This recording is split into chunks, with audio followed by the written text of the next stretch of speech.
Pierre et Jean utilisent eToro pour investir sur les marchés financiers. Pierre fait des recherches sur les opportunités d'investissement international. Jean fait des recherches pour savoir comment devenir sorcier de niveau 60.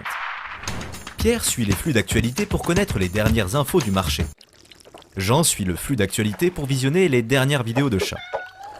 Pierre dispose d'une liste de favoris pour les investissements prometteurs. Jean a également une liste de favoris. Alors comment se fait-il que Jean soit aussi bon investisseur que Pierre? C'est parce que Jean utilise la fonction CopyTrader d'eToro pour reproduire automatiquement l'activité de trading de Pierre. À chaque fois que Pierre accomplit un trade, Jean en a fait autant. Yes! Trader comme Pierre avec eToro, le leader mondial des plateformes de trading social.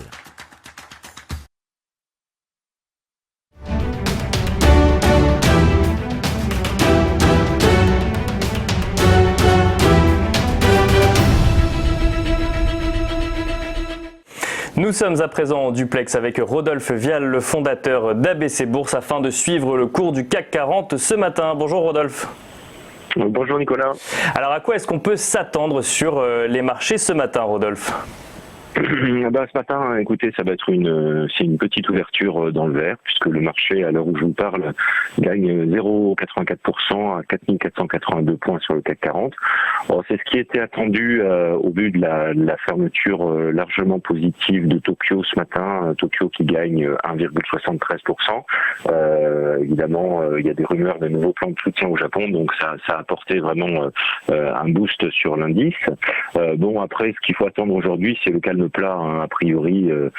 En France et en Allemagne, c'est quasiment les seuls marchés ouverts, puisque les États-Unis sont fermés pour Memorial Day aujourd'hui, et la Grande-Bretagne aussi, il y a un Spring Bank Holiday. Donc pour le coup, pas de traders anglo-saxons sur la place aujourd'hui. On va peut-être enfin laisser de côté les tensions diplomatiques entre la Chine et les USA après la guerre commerciale, la gestion du virus et Hong Kong. Ça fait un petit peu beaucoup, donc on va l'oublier à court terme. On va se reconcentrer un peu sur les statistiques européennes. On a eu le PIB allemand pour le premier trimestre, une confirmation donc d'une baisse de 2,2% au premier trimestre qui est sorti ce matin. On aura l'indice IFO toujours en Allemagne à 10h, donc ça va animer un petit peu le début de séance, mais voilà, les volumes vont rester très faibles, hein, comme à chaque fois que les États-Unis et la Grande-Bretagne sont fermés. Voilà, la semaine s'accélérera ensuite. Il y a beaucoup de statistiques, il y a le PIB US notamment en fin de semaine, il y a la confiance des consommateurs, etc. Donc vous voyez sur le graphique, hein, techniquement on est toujours dans cette grande zone horizontale 4150, 4700.